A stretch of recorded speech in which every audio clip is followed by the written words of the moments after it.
אנו מכריזים בזאת על הקמת מדינת ישראל.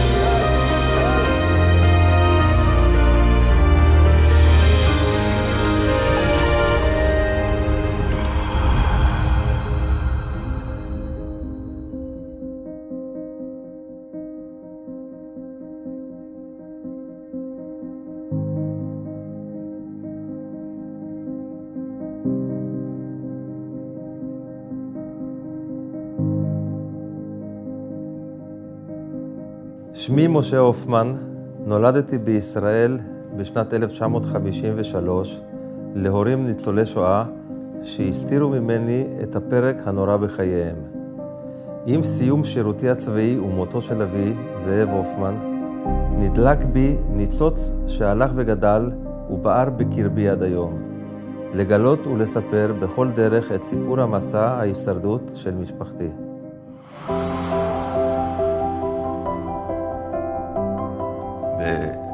ב-1975, בהיותי בן 22, 23, אבי נפטר, ובשבעה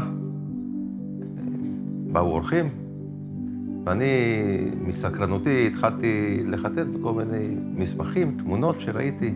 הסתכלתי, פותח מגירה אחת, וראיתי עיתון ישן, מקופל לגודל של 2-3 סנטימטר, דווקא קטן מאוד. אני פותח אותו בעדינות, הוא היה ממש ישן, ובפנים גיליתי 2 דפים שכתובים ביידיש, כבר די צהובים כאלה, והדבר הטבעי, ניגשתי לאמא שלי ושאלתי, אמא, מה זה? שהיא ראתה את זה, היא לא כעסה, אבל היא הביעה מין זעם כזה, מאיפה מצאת את זה? למה פתחת את זה? תביא לי את זה, אתה לא צריך להסתכל על זה. נדהמתי, לא קישרתי את זה למשהו, לא ידעתי מה זה. אבל כשנגמרה השבעה, התחלתי לשאול אותה, אז היא אמרה לי, זה היה מאמא שלי, והיא לא סיפרה לי. אמרתי לה, מאיפה? לא, זה לא חשוב, זה לא משנה. ואמרתי, טוב, מה כתוב שם? לא עכשיו, לא עכשיו, וכל מה דחתה אותי והיא לא הייתה מוכנה.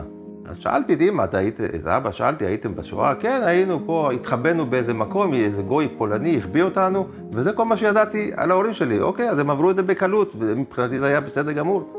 וזה מה שידעתי. וכשגיליתי את המכתב הזה, אמרתי, לא, יש פה משהו מסתתר מאחורי זה, אני חייב לתחקר. והתחלתי לשאול את השאלות, בדרך כלל לא הייתה מוכנה לענות לי. רק בשנת 1988, הייתה מהפכה בפולין. זאת היה הגוש הקומוניסטי, מסך הברזל. לך ולנס עלה לשלטון, ונתן אישור לישראלים לבוא לבקר בפולין. נסעתי לפולין, ביקשתי מאמא, בואי תבוא איתי, בואי תראי לי איך היה. אני לא חוזרת לפולין, פולין בשבילי זה מקום ארור, אני לא אסע לשם יותר. אז נסעתי לבד ונסעתי לחפש. מה לחפש לא ידעתי, שאלתי אותה, תגידי לי איפה גרת, היא נתנה לי את הכתובת. איזו קומה נתנה לי את הקומה. איפה התחבאת, מי החביא אותך, מי זה הבן אדם? אז היא אמרה לי שקוראים לו אדוארד קונרסקי, והיא אמרה לי, כדרך אגב, אם לא תמצא את אדוארד, זה שהציל אותה, לפחות תנסה למצוא את התינוק שנולד לו חודש אחרי שאנחנו השתחררנו ממנו. אז אני ככה הגעתי לכפר, והתחלתי מבית לבית, דפקתי בדלתות, חלק טרקו את הדלתות, והעיפו אותי ממש. וכל אחד אמר לי, קונרסקי שם, קונרסקי שם, קונרסקי שם, והגעתי אולי איזה 10 בתים, 15 בתים כאלה. בסוף הדבר, דפקתי באיזה דלת אחת, ואז פותח לי בחור צעיר את הדלת, והוא שואל, מי אתם? אמרתי לו, קונרסקי? שאלתי אותו, אז הוא אומר לי, כן, אני קונרסקי. ומי אתה? אמרתי, רגע, אתה לשק? ולשק זה אותו תינוק שאמא שלי ביקשה ממני, שאני אחפש אותו, שהוא נולד חודש אחרי שהם השתחררו. אז הוא אומר, כן, אבל אמרתי לו, אני הופמן מישראל. וישר הוא אומר לי, אז אתה הופמן? אז אתה מכיר את שטרנברג? אתה מכיר את שלזינגר? אתה מכיר את יוריסטה? אמרתי, בוודאי, אלה אנשים שהיו אצלכם פה בבית. אז הוא הסתכל החוצה שמאלה וימינה, אני מזכיר לכם את אותה תקופה קומוניסטית, היה פחד אדיר להסתובב ברחובות. הוא הכניס אותנו פנימה הביתה, ואני שואל אותו, איפה אבא שלך? אז הוא אומר, הוא פה מאחוריי. ואני מסתכל, רואה איש מבוגר, מבוגר מאוד. הוא אומר לי, הבן לשק, הוא אומר, אני ניגש עכשיו לאבא שלי ואני אספר לו מי אתה. תראה, הוא יפקה, אל תתרגש כל כך, אבל רק שתבין גם שהוא חולה כי הוא קיבל חצי גוף, קיבל מין שיתוק כזה וקשה לו מאוד לדבר. הוא קם, הוא סיפר לו, הוא קם אליי ככה, והוא אומר, הופמן, תבואי אוי שאבא שלך, ביבו, הוא היה גיבור. הוא דיבר על אבא שלי. המזל ששיחק לי פה גם, שברגע שדפקתי בדלת, הוא פתח לי אותה. אם הייתי בא שעה יותר מאוחר, לא הייתי מוצא אותם.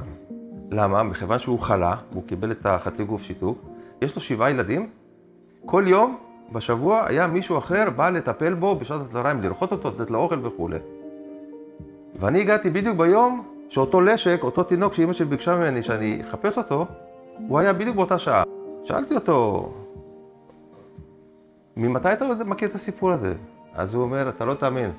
כל השנים אבא שלי הסתיר לי ולא סיפר לי את הסיפור. איך שהוא חלה והוא הרגיש שהוא מאבד את האפשרות של הדיבור שלו, רק הוא סיפר את זה אך ורק לי. אני בתור הבן הבכור שלו, הוא סיפר את זה לי ולאף אחד אחר מהאחים והאחיות שלי לא. אז כאילו התמזל מזלי שאני באתי באותה שנייה, באותו רגע כאילו, שהוא היה גם, וזה מה שאמא שגם בקצת, אם לא תמצא את עדק, לפחות תמצא את לשק, את התינוק הזה.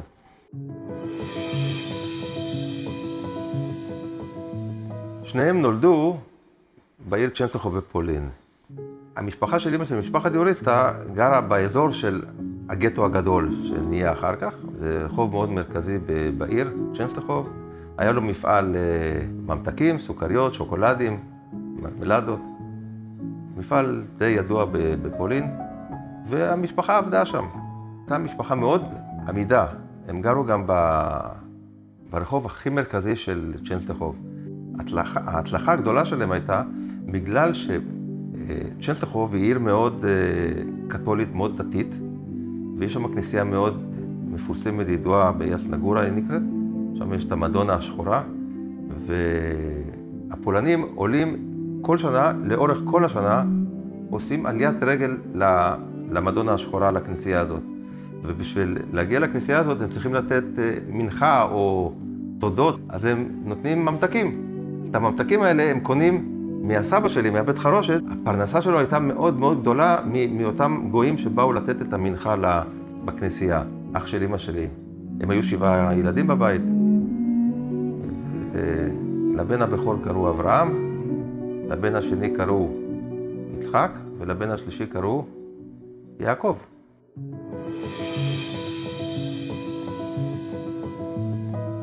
לאבא שלי, אמא שלו נפטרה שהוא היה ילד צעיר, ואבא שלו התחתן עם הדודה, עם אחות של אבא, ונולדו להם אחר כך עוד 2 בנות. היה לסבא מצד האבא, היה להם מפעל נגריה גדולה מאוד לייצור רהיטים למגורים. ובנוסף הייתה להם חנות בשדרה הראשית לממכר הרהיטים הזה. אבא ואמא שלי הכירו בגנון, ויש לי תמונה שלהם יושבים כילדים קטנים, בני 4, 3, אמא ואבא עם עוד קבוצה של ילדים. כך הם הכירו והם היו חברי ילדות בבית ספר, בלימודים, ולאורך התקופה עד שפרצה המלחמה. וכשפרצה המלחמה בתוך הגטו, הם החליטו גם להתחתן. רואים בתמונה גם שהחיים שלהם היו יחסית בסדר, כי אתה רואה על השולחן בתמונה יין, יינות וצלחות, כנראה היה להם גם אוכל טוב שם. בתמונה זה נראה מאוד יפה, תמונה עם כל המשפחה בתוך הבית שלהם.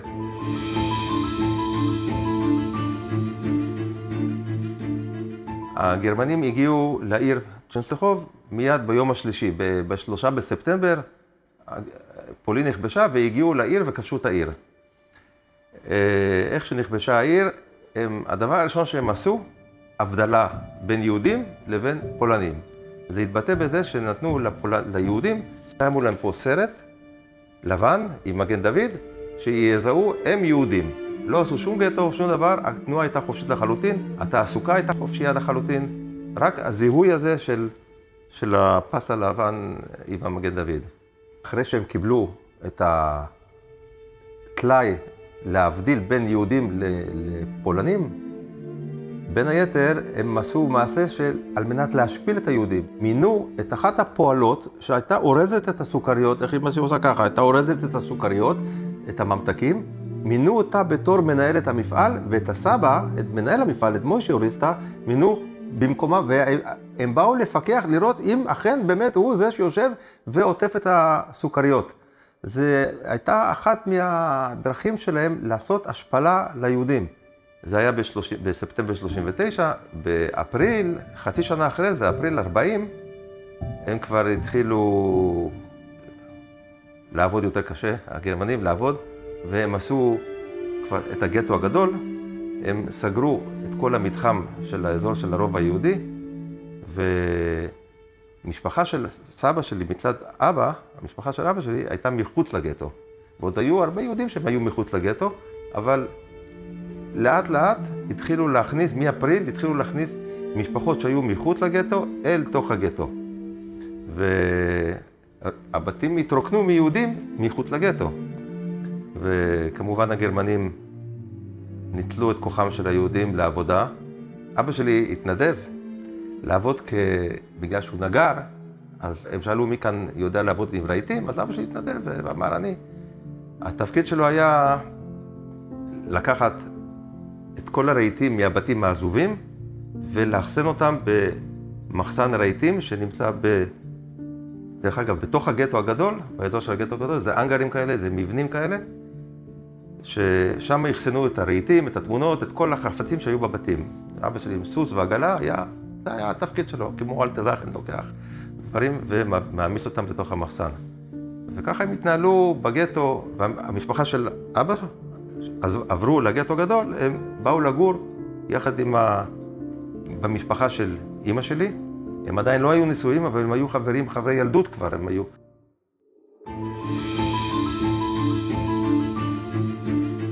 יום אחד נכנס בחור צעיר, לבוש במדים של גרמני, נכנס במפתיע ככה למפעל שלהם, וסבא שלי נהיה חיוור כסיד מרוב בעלה. מה פתאום גרמני נכנס אלינו, אף פעם זה לא קרה, אמנם היה גטו, הכל נכון, אבל לתוך המפעל אף אחד לא נכנס, הוא פחד שיעצרו אותו, כי כבר עצרו אותו פעם אחת. ואז הבחור הצעיר לבוש במדים אומר, אל תפחדו, זה אני יוזק. עכשיו, הוא אמר את זה גם ביידיש. מה מסתבר? שזה היה בן דוד של אמא שלי, בן דוד צעיר, היה בחור בן 17, שאיך שהתחילה המלחמה והגרמנים סגרו את הגטו, הוא נמלט מהגטו הזה, ונמלט לכיוון ורשה. בוורשה הוא הצטרף למחתרת הפולנית שהייתה בוורשה, והוא הכיר שם בחורה והוא התיידד איתה, פולניה, והוא גר איתה יחד. כך הוא עבר את המלחמה. אבל כשהתחילו המשלוחים לאושוויץ ולטרבלינקה, הוא שמע את זה והוא אמר, אני חייב לבוא להודיע את זה למשפחה שלי, שיעשו את כל המאמצים איכשהו לברוח ולהינצל. ואז הוא באמת הגיע לאזור צ'נסלחוב, ולפני שהוא הגיע לעיר, הוא תפס חייל גרמני, דקר אותו, לקח את המדים שלו, לבוש מדים של קצין גרמני, עובר את הפתח של הגטו, והולך עם ביטחון מלא ונכנס, הגיע לבית המגורים של הסבא וסבתא, נכנס למפעל, ומספר את הסיפור. רבותיי, עומדת להיות פה השפדה, הולכים לשלוח אתכם למשרפות, הולכים להרוג אתכם.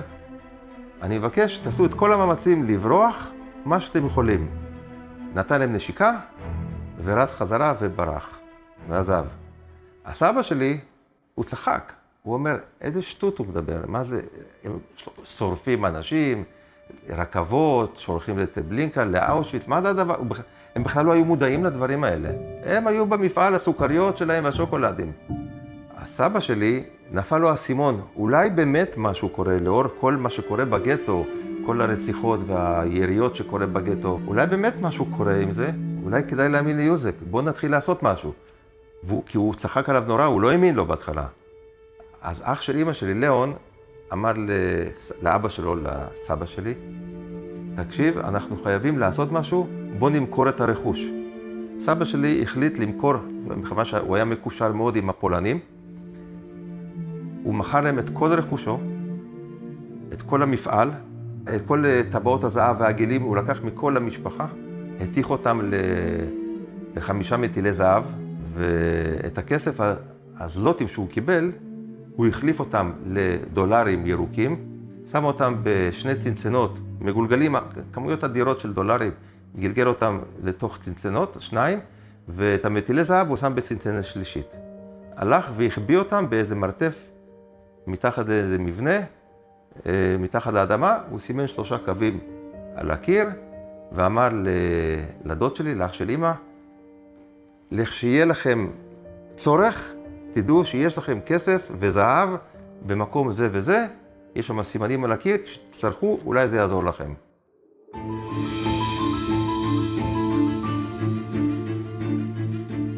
יום לפני המשלוח לטרבלינקה, אבא שלי קיבל הודעה יחד עם עוד 10 עובדים שהם עבדו כמובילי הרהיטים, מנהל המחסן, מנהל האנגר, הוא היה פולני. תדעו לכם שמחר אמורה להיות אקציה להשמדה. אז אני מאשר לכם לקחת מישהו אחד מקרובי המשפחה שלכם, ותוכלו להחביא אותם פה בין הרהיטים שנמצא במחסנים האלה. ואבא שלי, כמו ילד טוב, רץ מהר, לקח את אשתו, את אמא שלי.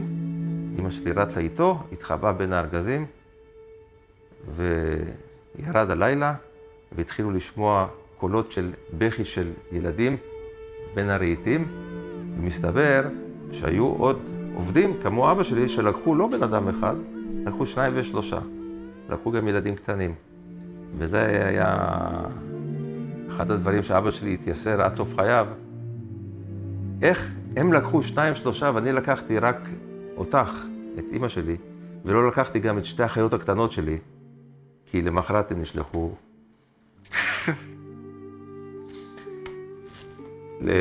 נשלחו לטרבלינקה.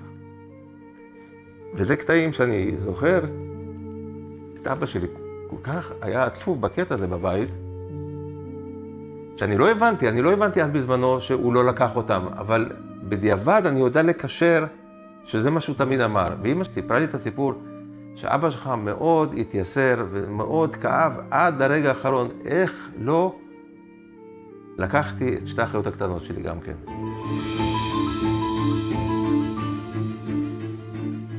ב-22 לספטמבר 42, ערב יום כיפור, היהודים לא הורשו להסתובב ברחובות, בגטאות, אמרו להם, אתם יכולים להתפלל בחצרות של הבתים שלכם, זה בסדר. אז סגרו להם את השערים של הכניסה לבתים, חזרו הביתה אחרי התפילה, התחילו את הצום, 12 בלילה, רמקולים צועקים, אראוס, החוצה, פרוז'קטורים, תאורה לא הייתה ברחובות כל התקופת הגטו הגדול, תאורת לילה לא הייתה בכלל, היה חשכה לחלוטין. והוציאו את כל האנשים לכיכר הגדולה, ועשו שם את הסלקציה. הידועה, ימין ושמאל, ואת החבר'ה הצעירים שמו צד אחד, את המבוגרים ואת האלה שלא ראויים לעבודה צד שני, והובילו 6,000-7,000 איש, הלכו ברגל לתחנת הרכבת, נתנו להם שם הזדמנות לכתוב מכתבים, והסבתא שלי רגע לפני עלייתה לרכבת, ראתה את הבן שלה, את אח של אמא שלי, כתבה מכתב של 2 דפים, ומסרה את זה לבן שלה, לאח של אמא שלי, לדוד. בתי האהובה והנאמנה ובני ולדק האהוב, אני נוסעת מכאן, יישארו חזקים ובריאים, מקווה שנשמח שוב ביחד, אם כי איננו יודעים מתי אנחנו נהיה יחד. בתקווה ילדיי היקרים, חבל לי מאוד שאנחנו לא איתכם יחד. אני שמחה ומאושרת ומבקשת מהאל האהוב שלנו, שאנו, ההורים, נזכה באושר לפגוש את כל ילדינו היקרים ולשמוח איתם יחד. כאשר אוכל לכתוב עוד, אכתוב מיד. יישארו בריאים וחזקים. אמא שלי עד יום מותה, תמיד שאלה, כמעט כל ערב יום כיפור, הייתה שואלת אותי, אני לא מבינה איך אימא שלה התכוונה, איך היא הצליחה לעלות לרכבת, היא הייתה אישה כזו קטנה, הרי אין מדרגות, זה רכבות של בשר, היא אמרה לי ככה, זה רכבות של תעשייה, זה לא רכבת של נוסעים רגילה, היא הייתה כזו קטנה, איך היא עלתה? בטח דחפו אותה, וזה כאב לה, וזה מה שהיא... והדבר הכי כואב, היא אמרה לי, שאבא לקח אותי, אבא שלך, היא התכוונה לאבא שלך, שאבא לקח אותי להחביא אותי במחסן הרהיטים, לא הספקתי אפילו להיפרד מאמא ואבא שלי ומהאחים שלי, שכולם שלחו אותם לטרבלינקה, ואני נשארתי חיה ולא נפרדתי מהם. זה גם כן נקודה קשה לה הייתה מאוד.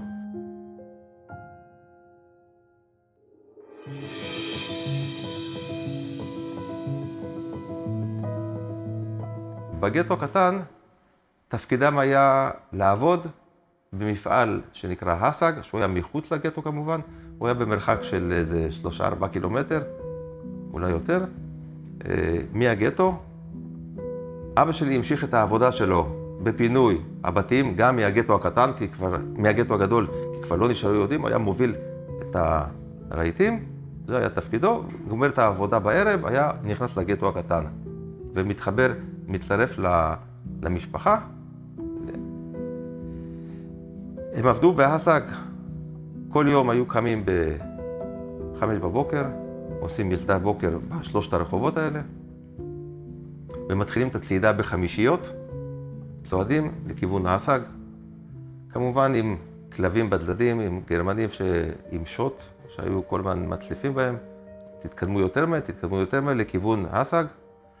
שם הם עבדו, הסג זה היה מפעל לייצור תחמושת, או לשיפוץ יותר נכון של תרמילי תותחים. הם לקחו את התרמילים, ואמא שלי הייתה לוקחת מברשת פלדה, מששפת את התוכן הפנימי של התרמילים, ומחדשים. כשהם עבדו בגטו, היו גומרים את העבודה בסביבות 6-7 בערב, אוכל כמעט ולא קיבלו. הם היו מגיעים חזרה לגטו הקטן, שם היה להם מטבח מרכזי, שבמטבח המרכזי אמא שלי הכירה את המחלקת של האוכל, תמיד אמא שלי אמרה לה, תני לי קצת משהו יותר מלמטה ככה, במרק, אולי יהיה איזה תפוח אדמה, אז זה היה הפרוטקציה שהיה לה שמה. וככה הם חיו, והם החליטו ביניהם, פה אנחנו לא נשרוד. הרי זה הסוף שלנו כבר. אנחנו מפה חייבים לברוח.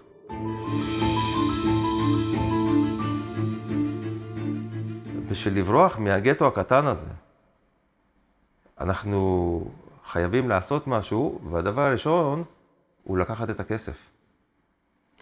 אבל איך לוקחים את הכסף? הכסף נמצא באזור של הגטו הקטן, הגדול. אז אמא שלי הייתה רעיון. אני מכירה בחורה, שהייתה הבחורה הכי יפה בגטו שנשאר, בגטו הקטן. הבחורה הזאת, קוראים לה אסתרקה, והיא הייתה המאהבת של מפקד הגטו. מפקד הגטו לקח אותה לניצול חד משמעי, והיא התמסרה לו כי צריכה לחיות. אבל אמא שלי הכירה אותה בתור חברה די טובה שלה, אז היא העלתה רעיון, אני אגש לאסתרקה, ואני אגיד לה, אם היא יכולה לסדר, מכיוון שהיא מכירה, מסתובבת בין הגרמנים, אם היא יכולה לסדר לה איזה קצין, שיהיה מוכן להוביל אותם מחוץ לגטו הקטן אל הגטו הגדול, לקחת את הכסף, והוא יקבל תמורה. הוא יקבל תמורה טובה מאוד. ככה אמא שלי אמרה. אז היא אכן סדרה. קבעו פגישה בכניסה לגטו, אמא שלי ואבא שלי היו יחד, הם לא ידעו מי זה מי הגרמני, אבל הם עמדו וחיכו לשעה, הגיע ואז הגרמני עשה להם סימן, והם התחילו ללכת. הוא אמר להם, אראוס, הוציאו אותם מהגטו הקטן, והם הולכים, אתה צריך להבין גם, הם היו כבר 3 חודשים בעבודות כפייה כאלה בהסג, עבודה קשה מאוד שם, והם הולכים, והוא הולך אחריהם, כ-30 מטר בערך אחריהם, והם מובילים אותו, אבל הוא הולך עם נשק שלוף. שאלתי, אמא, למה הוא הולך עם נשק? אז הוא אומר, כי אם מישהו מבחוץ יראה אותו, מה פתאום אתה הולך, אז יגיד שיהיה לו סיבה, הם ברחו ואני מוביל אותם, אני הולך להרוג אותם. זה היה מין כיסוי כזה, והוא הלך אחריהם עם נשק שלוף. הם הובילו אותו באזור הגטו, ואמא שלי אומרת, מוישלה, אתה לא תאמין. הגטו, העיר הייתה כל כך תוססת, כל כך הרבה אנשים היו בגטו הגדול. עכשיו הכל היה שומם לחלוטין, נפש חיה לא מסתובבת שם, בן אדם, כלום. ציוץ של ציפורים הייתי שומעת, ואנחנו הולכים לבד, ושקצין גרמני עם נשק שלוף הולך מאחורינו. הם הגיעו לאזור, ואז הם אמרו, זה כאן. אז הגרמני אומר, אתה תיכנס למרתף, את נשארת איתי פה. למה? כי הוא לקח אותה כבת ערובה, שמה אולי הם יברחו, אז הוא השאיר אותה כבת ערובה. אמא שלי עומדת עם הקצין ומחכה, ואבא שלי נכנס למרתף, רואה את 3 הקווים, חופר מוציא את 3 הצנצנות, את הדולרים המזומנים, הוא החביא בתחתונים בגרביים בכל מיני מקומות, רק את המטילי זהב הוא מוציא, יוצא החוצה, נותן אותה לאמא. אמא שלי לוקחת את המטילי זהב ככה, מגישה לו את היד לקצין הגרמני, והיא אומרת לו, קח כמה שאתה רוצה, מגיע לך. אז הוא מסתכל עליה ולוקח. ואמא שלי אומרת לי ככה, ביידיש, ארגבן הגרויסטי ממזר. מה זאת אומרת? הוא היה ממזר מאוד גדול. שאלתי אותה, מה הוא היה ממזר גדול? הוא לקח רק 2 מתוך 5, אבל את 2 הכי גדולים הוא לקח, כי הם היו בגדלים שונים. ומה קרה אחר כך? יצאנו, המשכנו, הוא החזיר אותנו חזרה לגטו, הכסף אצל אבא, 3 המטילי זהב האחרים היו לו בכיס, החזיר אותנו חזרה לגטו, והמשכנו לעבוד, ותכננו את הבריחה. אחד מהחברים של ההורים, הייתה זוג שלזינגר, דוד שלזינגר, הוא ידע שמנהל העבודה שלו בהסק, במפעל הסק, במפעל התחמוץ, היה מנהל עבודה פולני, הוא שייך למחתרת הפולנית. המחתרת הפולנית הרי נלחמה נגד הכיבוש הגרמני. והוא עסק שם כעובד, כמנהל עבודה. הוא היה חופשי, ניגש, הולך הביתה למשפחה שלו הפולני, ובא לעבוד כמנהל עבודה במחלקה, איפה שדוד שלזינגר הזה עבד. הם התחברו 9 אנשים.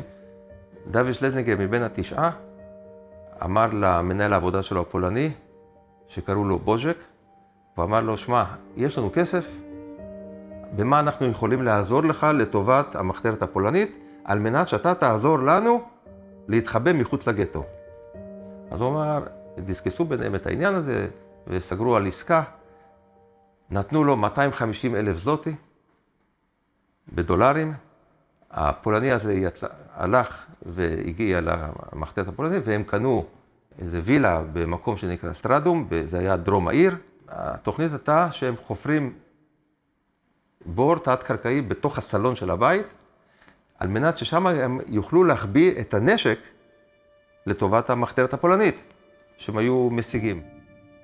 ושם היו אמורים להיות ההורים שלי ועוד 7 אנשים להתחבא. וכך היה, אבל שבוע ושבועיים הם התחילו לחפור את הבור הזה, את החדר התת-קרקעי הזה, והעבודה לא התקדמה. הזמן עובר והעבודה לא מתקדמת. אבא שלי ניגש לבוז'ק ואומר לו, מה קורה כאן? למה זה לוקח כל כך הרבה זמן? אולי אני אבוא לעזור לכם לחפור. והוא החליט שהוא ואמא שלי, כלומר את אשתו, אבא שלי עם העגלה, לקח את אשתו, את אמא שלי, בין הרהיטים שהיו על העגלה, הרביע אותה והבריח אותה החוצה מהגטו, והגיע למסתור הזה של הבית, איפה שקנו המחתרת הפולנית, והם עזרו לו לחפור את המרתף התת-קרקעי הזה, משך של עוד 3 שבועות בערך, כאשר בלילות הם היו בעליית הגג של הבית הזה, ושגמרו לחפור, התחילו להוציא אחד, איך הם ברחו כל 7 האחרים מהגטו, אני לא יודע, אבל הם הגיעו כולם, והגיעו למרתף התת-קרקעי הזה, בסטרדום, כאשר מסביבם, בתוך המרתף הזה, מלא נשק.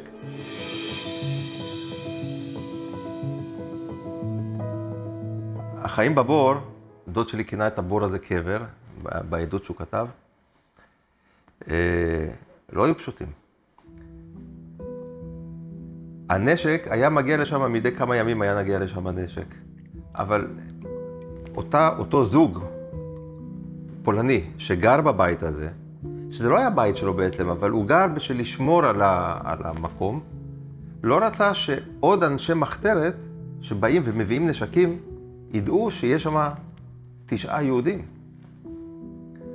אז כל פעם שהיה מגיע מישהו עם רובה או עם תחמושת של להחביא את זה במסתור, הם היו צריכים להיות בשקט, 9, ומדי פעם הם היו צריכים לפתוח את הדלת, אותם הפולנים, בשביל להכניס את הנשק עם אלה שהביאו, אבל הם היו רואים אותם. אז מה שהם עשו בתחכום, הם בנו בתוך המרתף התת-קרקעי הזה, הם בנו חור נוסף. בתוך הקיר, קיר אדמה, הכל 4 קירות אדמה. אדמה לחה רטובה, הרי פולין כל הזמן, המים שם מאוד היו, האדמה הייתה מאוד מאוד רטובה, אבל הם בנו, חצבו בתוך הקיר, עובי, גובה כזה, אמא שלי אמרה ש0.5 מטר, ברוחב של 2 מטר, מין נישה כזו בתוך הקיר, שאם מישהו יבוא, הם ייכנסו בשכיבה לתוך הנישה הזאת, בתוך הקיר, והם ימשכו ארון מדפים כאלה של הנשק, הם משכו, בשביל לסתום את הפתח הזה. ניסו כל פעם להדליק נר שנתנו להם עם גפרור, הגפרור לא היה נדלק, כי היה חוסר חמצן, הנר תמיד היה, לא היה להם חמצן כמעט שם. האוכל שהם קיבלו, הם קיבלו אותו ממש במסורה.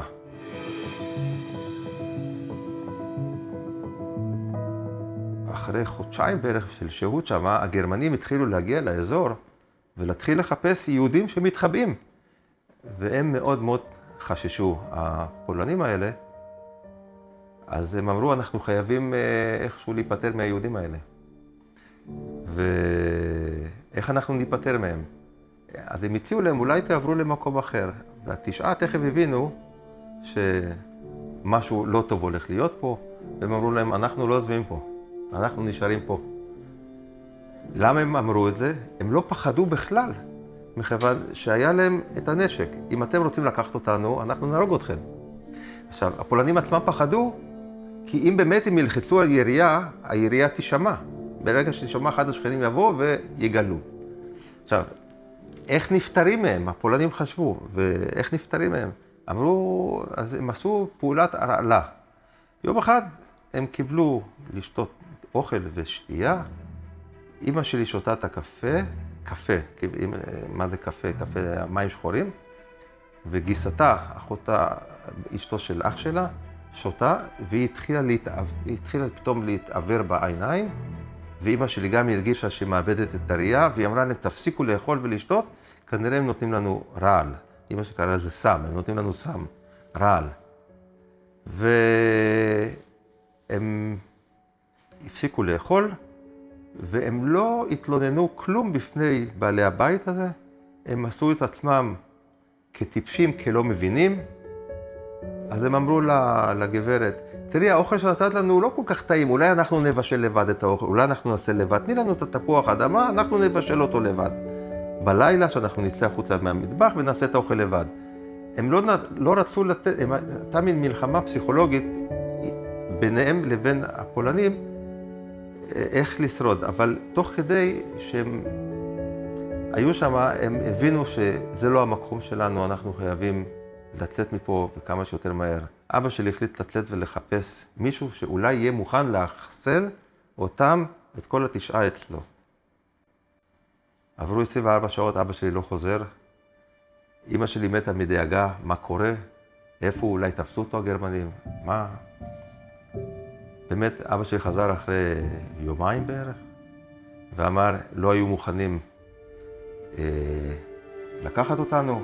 הם פחדו, הם נתנו לי להישאר עוד לילה שם, כי הם לא רצו שאני אחזור באותו ערב, נתנו לי משהו לאכול, וחזרתי למחרת בלילה, הוא חזר אחרי 48 שעות, והניסיון לא צלח, וככה עוד מישהו מה9 אמר, אני אלך, הוא יצא, אחרי 3 שעות הוא חזר חזרה, הוא אמר, מלא גרמנים מסתובבים בסביבה, אני לא יכול ללכת לחפש, הוא חזר חזרה. עד שמשפחת שטרנברג, הם היו 2 אחים אבא שלהם הייתה חנות לדגים. הם אמרו, שני אחים, אולי אנחנו נלך, נחפש את אותו דייג שמביא את הדגים, את הסחורה, לחנות של אבא שלי, אולי נלך לחפש אותו והוא ייקח אותנו. נתנו להם סרבלי עבודה, כמו פועלים שהולכים לעבוד, פולנים שהולכים לעבודה. הם היו ממש, אמא שלי אמרה, הם נראו כמו, לא מוזלמנים, אבל מאוד מאוד רזים, חיוורים לחלוטין, אבל הם הלכו עם ארגז כלים, והתחילו ללכת לכיוון מירוב.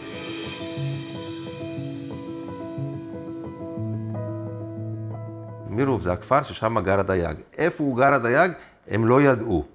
אבל זה סדר גודל של בין 5 ל7 קילומטר הליכה.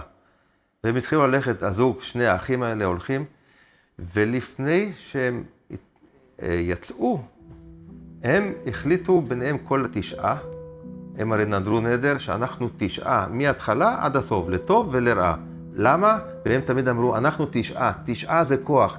כל אחד בפני עצמו לא ישרוד, רק אם אנחנו נהיה ביחד כל 9, לאורך כל הדרך, רק ככה אנחנו נצליח לשרוד. אז הם אמרו כל 9, אנחנו יוצאים 2 עכשיו, ואנחנו נקבע בינינו סיסמה. אם אנחנו נמצא את אותה משפחת קונרסקי, הוא אמור להגיע אליכם לאסוף אתכם, זו הייתה התוכנית, אבל הוא אמור להגיד את הסיסמה שאנחנו נקבע בינינו, על מנת שתדעו שאכן זה האיש, ולא איזה מישהו שפולנים או גרמנים תפסו אותם בדרך והצליחו להוציא מהם אינפורמציה. כן, אתם מאיפה באתם? אנחנו באנו מהמחתרת הפולנית ברחוב זה וזה בסטרדום. אז הסיסמה היא הייתה הקוד המזהה ביותר, שאכן זה האיש שאמור להגיע. סיכמו ביניהם וזה היה בסדר. יצאו הזוג שטרנברג, שני האחים, הולכים, נכנסו לפאתי הכפר, איך שהם נכנסו בכניסה מיידית, עשרות של חבר'ה צעירים, צעקו ז'ידובים, ז'ידובקה, ז'ידובקה, יהודים הגיעו. מלא צעירים באו ורצו להתנפל על השני יהודונים האלה. ביניהם היה בחור, אדק קונרסקי, אדוארד. הוא היה הדייג. הוא זיהה את הילדים האלה. הם לא היו ילדים, הם היו כבר, אני רוצה שתבין, הם היו לא ילדים, הם היו בני 30. הם היו בני גילך. והוא ניגש אדק, תופס את שני החבר'ה הצעירים האלה, את שני השטרנברגים האלה, ואומר לכל 30 החבר'ה האחרים, תחזרו, זה בסדר. אני כבר אטפל בהם, אני אקח אותם ליער ואני אהרוג אותם. הוא לקח אותם פה בצוואר והוביל אותם, כולם חזרו לבתים, והוא הוביל אותם באמת ליער. הוביל אותם ליער, ואמר להם, אתם נשארי פה עד חצות, עד 12 בלילה, אני ב-12 בלילה בא ואוסף אתכם ומביא אותי אליי הביתה. זה היה בעצם, זה לא היה אדוארד קונרסקי, זה היה אח של אדוארד קונרסקי, זה היה ליאון קונרסקי. הליאון הזה, הוא בא באמת ב-12 בלילה, לקח אותם והביא אותם אליו הביתה. הביא אותם אליו הביתה והם אמרו לו, אתה מוכן להחביא אותנו פה אצלך וכולי, אנחנו באנו. הוא אמר, כן, אין בעיה, אבל הם אמרו, יש בעיה אחת. אנחנו עוד 7. אנחנו לא רק שנינו, אנחנו עוד 7 חברים שלנו. אם אתה לא תיקח אותם, אנחנו עוזבים. אז הוא אמר, אין לי בעיה, אני מוכן לקחת אתכם, אבל זה לא אני שיקח אתכם. מי שיקח אתכם זה אח שלי, שהוא גר בתוך הכפר יותר בפנימה, כי פה מאחורי הבית שלי ישנה עמדה של הצבא האוקראיני, ואני פוחד שהם יכולים לבוא מדי פעם לבית ויגלו אתכם, ובמיוחד גם אשתו, גם פחדה, הילדים בבית, והיא מאוד פחדה בקטע הזה. הוא העביר אותם לאח שלו, לאדק קונרסקי, שם אותם בעליית הגג, והם כתבו פתק, הגענו למשפחת שטרנברג, הבן אדם שמגיע לכם קוראים לו אדוארד קונרסקי, הוא יבוא ואמור לאסוף אתכם.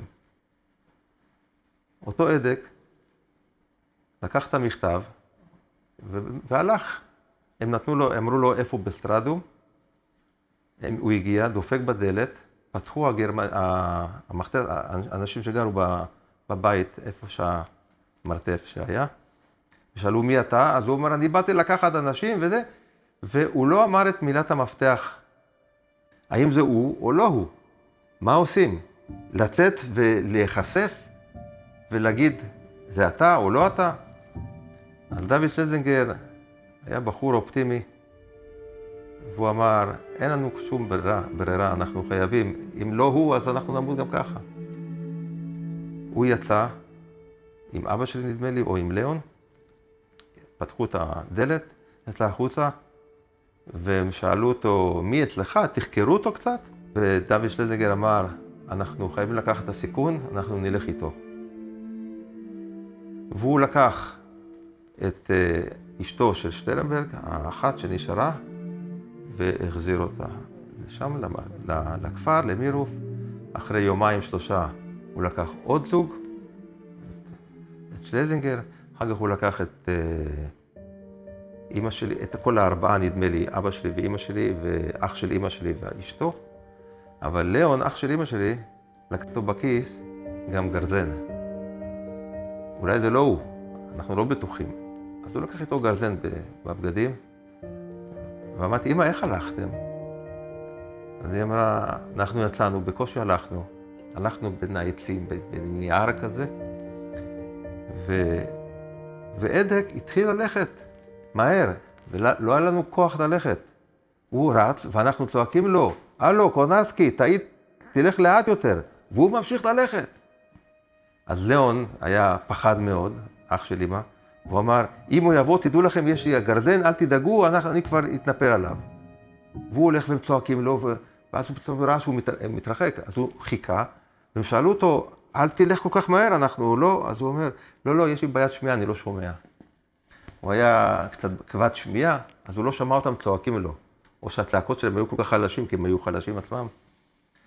והוא הכניס אותם לכפר, והוא העלה אותם לגג, והם כולם התאחדו, וזו הייתה שמחה מאוד גדולה. אחרי חודשיים שלושה שהם היו בגג של הבית של עדק ואשתו, החברה שלו, בא עדק ואמר, אני חייב להעביר אתכם מהבית הזה. הם ישר קיבלו חרדה, מה זאת אומרת להעביר אתכם?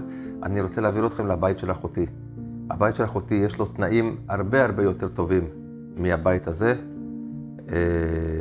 אז הם שאלו, אבל אחותך היא יודעת, אל תדאגו, הם יודעים, כל המשפחה שלנו יודעים, המטרה שלנו זה לעזור לכם.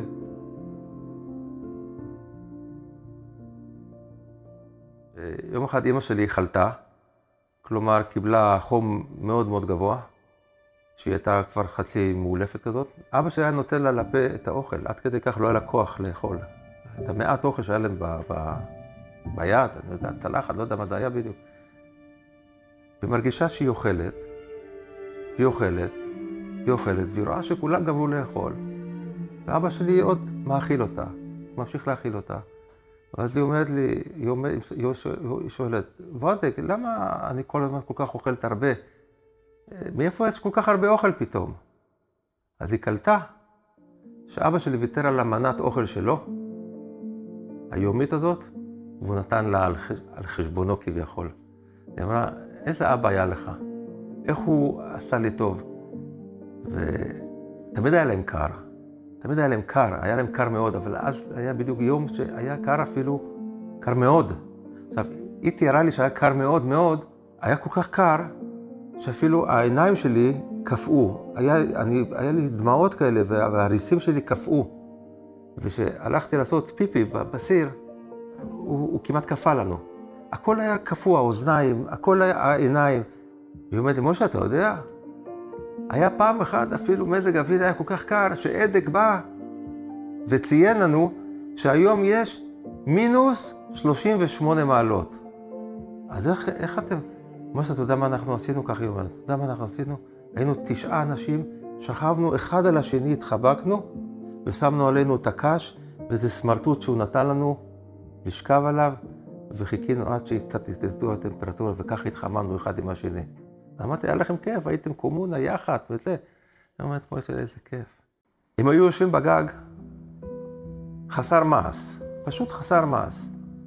בשביל, שוב פעם, לראות את העולם, לנשום קצת אוויר, הם היו צריכים לראות דרך, בבית החדש, כביכול, השני שהם היו צריכים דרך חרך מאוד קטן, בגודל של 20 על 30 סנטים, להציץ החוצה, היו צריכים לשכב על הרצפה, ולהסתכל החוצה, ואמא שלי פעם אמרה, פעם ראיתי כלב עובר מצד אחד לצד שני, זה מה שהייתי רואה דרך החריץ הקטן, ושאלתי את עצמי תמיד, איך הכלב הזה יכול להיות חופשי כל כך ולהסתובב, ואני פה, בתוך הכלא הזה, נמצאת בגג ולא יכולה להסתובב חופשי. המחשבות האלה של איך אנחנו כלואים ואנחנו סגורים, ואחרים חופשיים, כל זה בשביל לשרוד. למה? רצינו לחיות, היא אמרה. רצינו לחיות, מאוד רצינו לחיות. היה לנו טוב ורצינו שימשיך להיות טוב. לא רצינו שנגמור ככה את החיים בצורה כזאת. יום אחד הגיעו 2 אוקראינים. הגיעו עם נשקים, נכנסו לחצר, יצאה החוצה מרמרקה, אחותו של אדק. הילדים לא היו בבית, קטנים. מבקשים ממנה, האוקראינים, אנחנו רוצים את הפרה שלך. הייתה להם בחצר פרה אחת, שהייתה חולבת אותם ועושה מהם חלב וגבינות, והייתה פרה. והם רצו את הפרה. למה? כי לקראת סוף המלחמה, אספקת המזון לצבא הגרמני והאוקראינים שעזרו להם שם, לא הגיע להם אספקת מזון טובה, אז הם נכנסו לכפרים לשדוד אוכל מהכפריים. אז הם רצו את הפרה שיהיה לידם בעמדה איפה שנמצאים. והיא התחילה לצעוק עליהם, מה פתאום אתם לוקחים ממני את הפרה? זה הפרנסה שלי, זה החיים שלי. אבל הם לא התייחסו אליה, פשוט לקחו את הפרה ויצאו מהחצר והתחילו ללכת. 10 דקות אחרי זה הם חוזרים עם הפרה, והם אומרים לה, הפרה זה בסדר, אבל אנחנו רוצים גם קצת אוכל בשביל הפרה. ואיפה איפה האוכל של הפרה? נמצא החציר? גם בחוץ, אבל גם בגג. רוב האוכל היה בגג. התבן זה היה המצע שההורים שלי וכל 9 היו שוכבים עליו בגג. אז הוא אמר, אני עולה לגג לקחת קצת אוכל לפרות, לפרה. הוא לוקח את הסולם, מתוך הבית, הסולם, הפתח היה בתוך הבית מהמטבח, מניח אותו, ועולה שלב ראשון, עולה שלב שני, והמחשבות, ההורים שלי, כל 9 למטה שמעו, יודעים מה הולך לקרות. היא למטה, מרמרקה הפולניה, עומדת, מה המחשבות שלה בראש עוברות, אותה העשירית השנייה, שהוא עולה על השלב, הוא עולה על השלב השני, והיא אומרת, הנה, השלב השלישי הוא כבר למעלה, והוא רואה את היהודים. ואז היא עשתה מעשה. תפסה את האוקראיני השני היה למטה, ליד, תפסה את האוקראיני שהיה בשלב השני של הסולם, משכה אותו, והתחילה לצחוק. בוא נלך, והיא משכה אותו, והתחילה להוריד את הבגדים, משכה אותו לחדר השינה, השקטה אותם בוודקה, היא שיקרה אותם מהמילה בשחרות. הם יצאו מאושרים, שיקורים, השאירו את הפרה והלכו לדרכם. ואני אמרתי, אמא, ומה היא עשתה אחר כך? היא עלתה לסולם ואמרה לנו, אתם יכולים להמשיך להישאר. וככה הם נשארו עוד יותר משנה בעליית גג.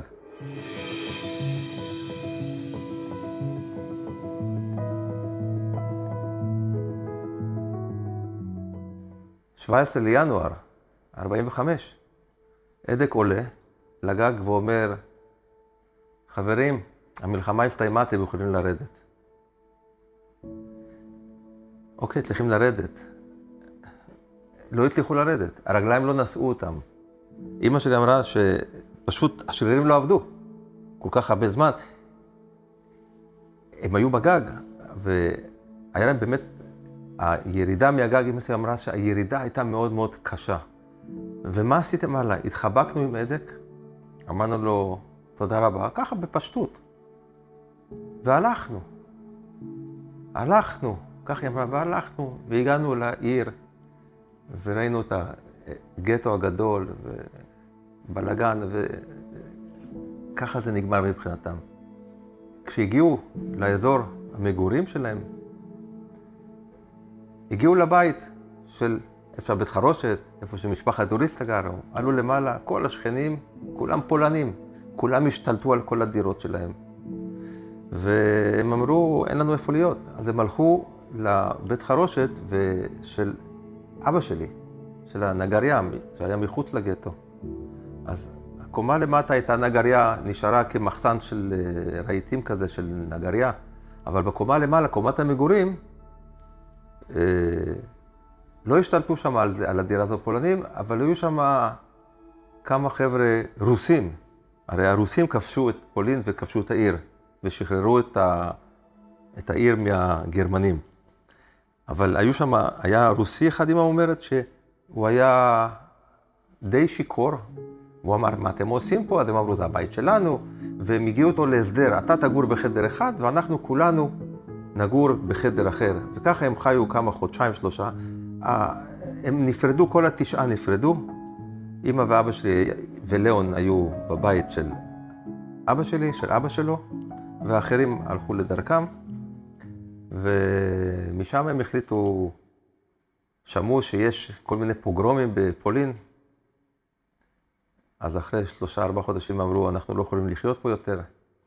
והם נאלצו ללכת למחנה עקורים בגרמניה, ובגרמניה הם היו כשנה במחנה עקורים. לקראת הסוף, אחותי נולדה שמה, במחנה עקורים הזה. אז אחותי נולדה במחנה עקורים בגרמניה, בבד רייכנהל. זה ממש גובל עם הגבול האוסטרי, כאשר למעלה, מסתכלים על ההר למעלה, שם היה קטע הנשארים של היטלר. ושם הם נולדו בצריפים האלה. בתעסוקה היומיומית במחנה עקורים, אמא שהייתה מתעסקת עם העגלה ועם כל החברות שלה, שנולדו להם שם כמה ילדים גם כן, ואבא שהיה סוחר בבדים. הוא היה נוסע באוסטריה לכל מיני עיירות. אמא שלי אמרה, אני לא יודעת איך הוא היה עושה את זה, אבל הוא היה קונה בד ומוכר את הבדים. ככה, זו הייתה התעסוקה שלו בזמן שהוא אותו במחנה עקורים. והם היו צריכים לעבור משם, להחליט לאן ללכת, מה עושים. אז הם החליטו ללכת למשפחה, המשפחה שנשארה להם בצרפת. הרי בשביל להגיע ממדינה למדינה, אחרי המלחמה, הם היו צריכים דרכונים או ויזה לצאת מהמקום, או תעודות. לא היה להם כלום. היה להם רק אישור שהם שהו במחנה עקורים בבד רייכנהל בגרמניה.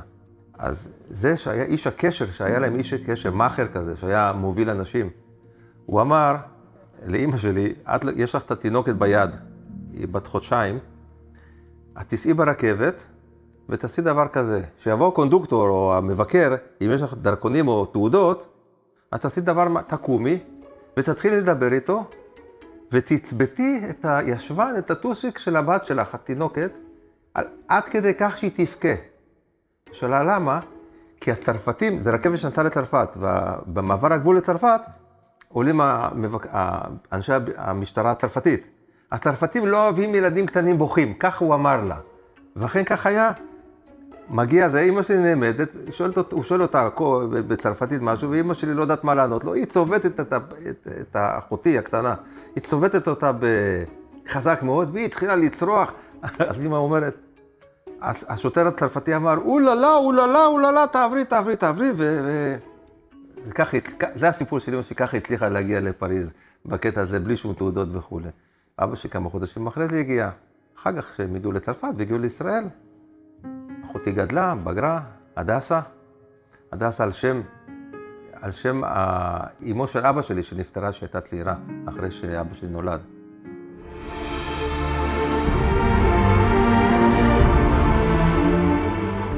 הם חיו שנה בצרפת, חיו בפריז שנה, והם צריכים להחליט אם לנסוע לארץ ישראל או לאמריקה. כי הרבה יהודים נסעו לאמריקה או לפלסטינה. עכשיו, בפלסטינה הכי טוב. למה? כי בפלסטינה יש לה אח, שבגיל 16 עלה לישראל. לפלסטינה זה היה עוד, ב-47. אז האח שלה, בחיפה, הלך למוכתר של הר הכרמל, ויש לי עדיין, יש לי את התעודות, כל המסמכים. הוא הלך למוכתר של הר הכרמל, ונתן לו בקשיש, נתן לו שוחד. והוא כתב אישור. לכל מאן דוואי, לכל מעוניין, החבר, הבן אדם הופמן זה וולקו, נולד בעיר צפת בשנת 1914, נסע לפולין לבקר את משפחתו, ונתקע במלחמה, עד סוף המלחמה בפולין. אבקש מהרשויות להכניסו לארץ ישראל, למקום הולדתו. וזה היה אישור הוכחה שאבא שלי בעצם פלסטינאי, יליד פלסטין. הוא לקח אונייה מצרפת, הגיע לנמל חיפה, באוניית תיירים, הוא ירד, ביקשו ממנו תעודה, אין לו שום פספורט, שום דבר, אבל הוא מביא את המכתב, נתנו לו להיכנס חופשי, ודוד שלי, אח של אמא שלי, חיכה לו והלינו אותו אצלו בבית. חודשיים או 3. אבל טוב, איך מביאים את אמא שלי עכשיו? פליטים, מגרשים אותה מארץ. אמא שלי עלתה על אונייה, איחוד משפחות, אבא שלי ביקש איחוד משפחות, אז הביאו אותו, היא נכנסה כמתאחדת עם הבעל שלה. איפה אנחנו נגור? איפה אנחנו נחיה? נכון, יש לנו חופש, אנחנו כבר במדינה, אבל אין לנו כלום. פשוט באנו בלי כלום, אנחנו ככה, אנחנו תלויים רק באח שלי שהוא יחסן אותו בבת גלים. אז לאח של אמא שלי היה מפעל לגלידה. כי הוא למד את עשיית ממתקים וגלידות וזה, פחות או יותר, אז הוא עשה מפעל לגלידה בחיפה, במפרץ בחיפה. הוא בנה מפעל בשנות ה-30, ה-40 אפילו. והוא הציע לאמא שלי ולאבא שלי, בואו תעבדו אצלי במפעל, ואתם תגורו בכפר עטה, ליד חיפה, זה היה כפר עטה, היום קריית עטה קוראים לזה. וזה יהיה קרוב, אז תוכלו לעבוד, יהיה לכם גם פרנסה. אבל עד שזה התבצע, אבא שלי בינתיים עבד בעיר התחתית בחיפה, בבית חרושת למה? בית חרושת לסוכריות, כי זה היה המומחיות שלהם, סוכריות ודברים כאלה. אז הוא עבד, היה מפעל קטן ברחוב נצרת בחיפה, בעיר התחתית, ושם הוא עבד, ושם, עד שהם עברו לכפר עטה, הם גרו במפעל הזה, היה שם מחסן, שהם הכשירו את זה לבית המגורים שלהם. שם הם חיו 3-4 חודשים, עם אחותי הקטנה. אמא שלי אומרת, פעם בשבוע הייתי הולכת לשוק הטורקי למטה בעיר, אצל הערבים, קונה עוף, ומבשלת על פתיליה עוף פעם בשבוע. ואבא שלך היה נוסע מדי פעם לתל אביב, בשביל להביא כל מיני דברים בלי כסף, שהוא היה מקבל מחברים שהגיעו לפניו מצ'נסטחוב. הם היו קבוצות כאלה שהכירו אחד את השני מהעיר. אז הוא היה מביא סמיכות ודברים כאלה. מתל אביב הוא היה מביא את זה לחיפה, שיהיה להם להתכסות. וכך הם חיו. אבל היא אמרה, אבל היה לנו טוב. היינו יושבים בפתח של הבית חרושת, ביום שבת היה שקט. ככה הייתי, זה התחושות שהיה להם שם שקט, עד שהם עברו לכפר עטה.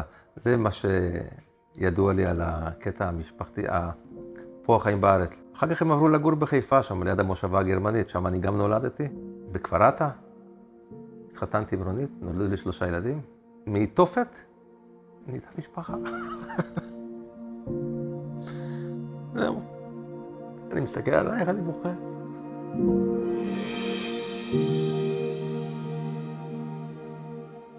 הדבר הכי חשוב שלהם היה, זה משפחה. אבא שלי תמיד אמר, ביידיש תמיד הוא היה אומר לי, זה דארפט זן המנש.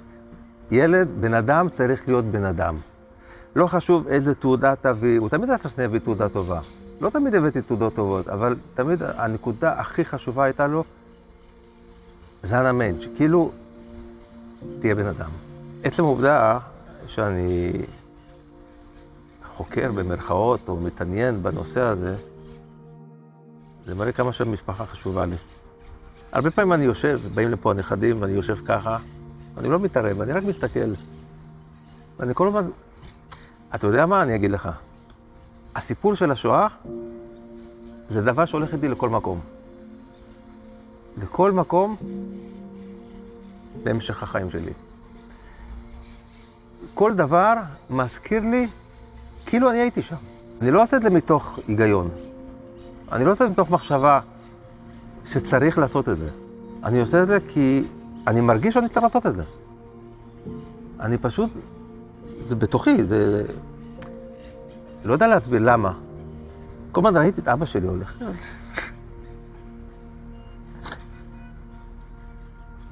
זה קשה לי, די. אני הולך ואני רואה אותו. אני מרגיש שאני נוגע בו ככה. אני רוצה להפיץ את זה. בגלל זה אני רוצה לעשות סרט. אני רוצה לעשות סרט הוליוודי מזה. כי אני חושב שיש איזה טעם. זה יכול להראות לעולם לא את אושוויץ הגדול, טרבלינקה ו6 מיליון, את הפרט הקטן, את האיש הקטן. איך הוא שרד 6 שנים ככה, 5 שנים. ולא את מה שאנחנו לומדים בבית ספר. פה 6 מיליון, פה 400,000 נרצחו, פה קבר אחים. זה הכל היה שם. אבל מנקודת מבט של האיש הקטן, לא של ההיסטוריה בגדול. זה חשוב לי, ככה אני מרגיש.